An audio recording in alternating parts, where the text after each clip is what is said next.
Halo teman-temanku semua, ketemu lagi di channel Pusat Informasi. Channel ini akan memberikan sebuah edukasi kepada masyarakat dan memberikan sebuah informasi-informasi menarik tentunya juga yang mencerdaskan masyarakat ya.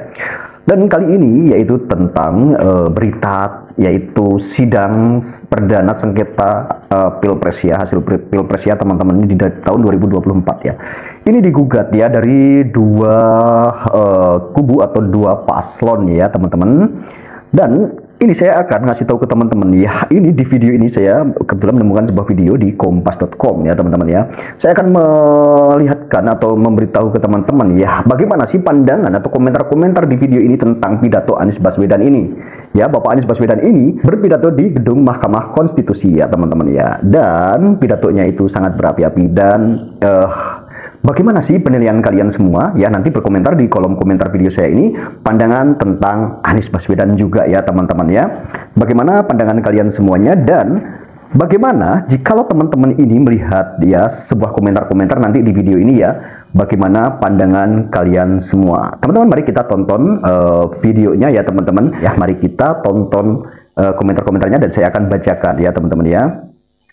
Perlukan pertimbangan mendalam dan keputusan yang bijaksana.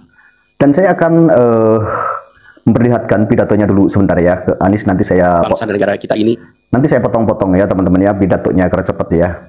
sedang berada di dalam titik krusial, sebuah persimpangan yang akan menentukan arah masa depan kita. Apakah kita akan melanjutkan perjalanan kita menuju kedewasaan sebagai sebuah negara demokrasi yang matang, ataukah kita akan membiarkan diri tergelincir kembali ke bayang-bayang era sebelum reformasi yang justru kita hendak jauhi. Kita dihadapkan pada pertanyaan-pertanyaan fundamental yang menentukan apakah Republik Indonesia yang kita cintai ini akan menjadi negara yang menghargai dan memperjuangkan konstitusi sebagai pilar tertinggi demokrasi kita atau rule of law. Apakah kita akan mereduksi konstitusi menjadi sekedar alat untuk pelanggengan kekuasaan tanpa pengawasan, rule by law. Kita harus memutuskan. Nah, oke teman-teman, saya sekarang akan membacakan komentar di video ini ya. Jadi komentar ini seperti apa sih ya, saya bacakan ya dari awal sampai ke bawah ya, nanti ada beberapa dan teman-teman nanti bisa menilai ya, ini komentar ini positif atau negatif dan berapa persen yang menilai positif ke Anies ya. Yang pertama komentar ya, ini pertama, saya jadi ingat masa SD lomba mengarang cerita saat melihat Anies menyampaikan pernyataannya, oke. Yang kedua, tidak usah bertele-tele, langsung di titik poinnya saja, oke. Yang ketiga, ciri-ciri orang munafik adalah banyak ngomong dan pintar bersilat lidah. Yang selanjutnya, komentar lagi, bongkar pakai asumsi bukan pakai pakai asumsi bukan pakai bukti. Kenapa nggak pakai bukti gitu mungkin ya? Ketawa dia, pakai emot ketawa. Terus lagi ya, ngomong nggak to the point aja. Lanjut lagi, rangkaian kata pujangganya keluar, weh, sadar, bukti mana bukti? Jangan asumsi dugaan doang ande hade, katanya Belgedes, bukti-bukti dari dan ini sidang pemilu kok yang dibawa-bawa bansos katanya gitu ya. Ade katanya gitu ya. Lanjut lagi, aduh ada aja ini orang udah kalah masih aja pengen menang. Kalau saya sudah malu ya kalau harus ngotot pengen menang. Lanjut lagi, dia Pak Anies berdiri di situ bukan karena perjuangannya tapi karena kalah telak. Coba kalau Pak Anies menang, ya nggak mungkin berdiri di situ ya gitu ya teman-teman ya. Oke, saya lanjut lagi ya pidatonya Pak Anies ini ya teman-teman ya. Apakah kita akan menjadi negara yang mengakui dan tak otomatis mencerminkan kualitas secara keseluruhan.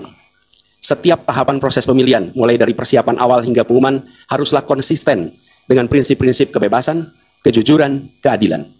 Dan prinsip-prinsip ini bukan formalitas, ini bukan sekedar ada di teks, tapi ini pondasi esensial yang harus dijaga untuk membangun dan memelihara sistem demokrasi yang sehat, yang stabil, dan yang berkelanjutan.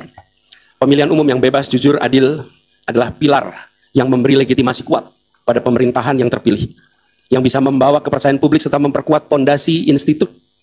Di antara penyimpangan yang kita saksikan adalah penggunaan institusi negara untuk memenangkan salah satu calon yang secara eksplisit tidak memenuhi kriteria yang ditetapkan. Terdapat pula Oke deh. Lanjut lagi, kita baca komentarnya ya teman-teman. Ini komentar ini saya lihat ini memang cuman beberapa orang doang ya teman-teman yang membela atau yang mendukung Anies ini kayaknya gitu ya teman-teman ya, saya lihat gitu ya. Saya baca lagi, dongeng anak menjelang tidur, si Kajol curi mentimun. Padahal si Kajol tidak suka mentimun, bahkan tidak ada kata etika yang disinggung dalam dongengnya ya teman-teman ya. Lagi ya, bahasanya tinggi tapi arti cuma rangkaian kalimat, nggak ada makna, omon-omon katanya. Ketawa gitu ya imutnya, lah malah curhat doang, dongeng katanya gitu ya. Lanjut lagi, hanya dugaan bukan fakta. Lanjut lagi, kok Anies mengajari Pak Hakim MK jadinya? Lanjut lagi ya, jadi ini belum ada yang positif ya buat Pak Anies ya. Dengar aja udah pusing, muter-muter nggak jelas katanya gitu ya teman-teman ya. Oke, jika kita paham apa yang disampaikan Anies, itu menunjukkan betapa ketakutnya Anies terhadap dirinya yang selalu melawan pemerintahan yang tidak diterima di NKRI gitu ya teman-teman ya. Lanjut lagi baca narasi. Semoga semua orang yang ada di ruangan tidak ngantuk mendengar narasi tentang narasi yang bosan. Oke, tiap-tiap orang yang terlalu berambisi pasti ada yang bakal dilakukan yang disembunyikan. Apakah pemilihan kemarin sudah bebas, rakyat yang memilih menuduh tanpa bukti bahaya katanya gitu ya teman-teman ya. Oke teman-teman, kita lanjut lagi ya, belum ada yang positif ya komentarnya ya teman, kita lanjut videonya. Yang meresahkan, kita berada dalam bahaya yang nyata. Lebih jauh lagi, skala penyimpangan ini tidak pernah kita lihat sebelumnya, Yang Mulia. Kita pernah menyaksikan penyimpangan seperti ini di skala yang kecil, pilkada, populasi kecil, tapi dalam skala yang amat besar dan lintas sektor baru kali ini kita semua menyaksikan. Karena itulah nanti izinkan kami nanti melalui tim hukum nasional dan Timnas Amin akan menyampaikan seluruh argumen dan bukti-buktinya ya, silahkan atas penyimpangan dan pelanggaran bukti-buktinya Yang iya. Mulia Majelis Hakim Mahkamah Konstitusi ini. Kami, waktunya 2 menit lagi. Yang Mulia Hakim Mahkamah Konstitusi yang kami hormati, kami muliakan. Apa yang kita saksikan ini bukanlah peristiwa biasa. Ini adalah titik klimaks dari sebuah proses yang panjang.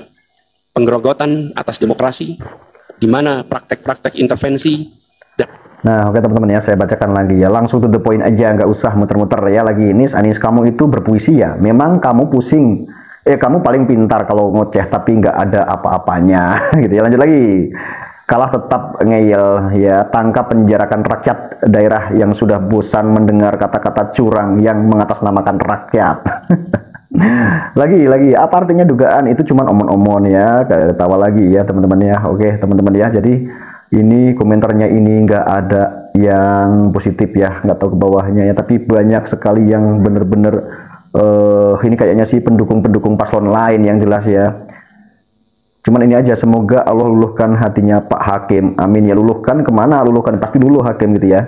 Jangan menduga-duga, ini sidang, siapkan data-data dan fakta sidang, hak angket fokus dengan bukti dan data ya teman-teman. Ini hampir 98% ini yang saya baca ini komentarnya nggak ada yang membela atau yang positif ke Anies ya teman-teman. Oke, jadi seperti itu. Nanti saya akan lanjut komentar-komentar lagi di video besok ya teman-teman. Saya akan up lagi tentang sidang sengketa hasil pilpres ini ya teman-teman. Oke, terima kasih.